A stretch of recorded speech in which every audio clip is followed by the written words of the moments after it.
Welcome students. இப்போ trigonometry பார்ப்போம். Some பாருங்க. Prove the following tan to the power of 4 theta plus tan square theta equal to secant to the power of 4 theta minus secant square theta. இது some கொடுத்துருக்காங்க. இதை solve பண்ண சொல்லியிருக்காங்க.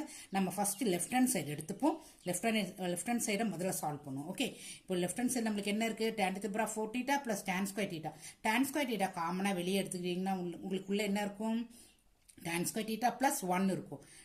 நமக்கு தெரியும் secant square theta minus tan square theta equal to 1. Then secant square theta equal to என்ன செய்யலாம்? நம்ம 1 plus tan square theta எழுதலாமா? ஓகே, இப்போ நம்ம tan square theta அப்படியே எழுதிக்கிட்டு இந்த tan square theta plus 1 இருக்கு இல்லையா, அந்த இடத்துல secant square theta போடுறோம். ஓகே, இங்கே 1ன்னு வச்சுக்கோங்க. நெக்ஸ்ட் ரைட் ஹேண்ட் சைடு எடுத்துக்கோங்க. ரைட் ஹேண்ட் சைடில் உங்களுக்கு என்ன இருக்கு? secant to the power of 4 theta minus secant square theta. Okay, இதுல secant square theta காமனா வெளியே எடுத்துருங்க. இப்போ உள்ள என்ன இருக்கும்? secant square theta minus 1 இருக்கும். இப்போ secant square theta into the secant square theta minus 1க்கு என்ன போடலாம்? tan square theta நம்ம போடலாம். ஓகே, ஸோ இதை 2ன்னு வச்சுக்கோங்க. இப்போ from 1 and 2 நம்மளுக்கு என்ன கிடைக்குது? Left hand side equal to right hand side. Okay, இங்கே ஃபார்முலா எழுதியிருக்கேன் பாருங்க, பார்த்துக்கோங்க. Okay students, educate to elevate.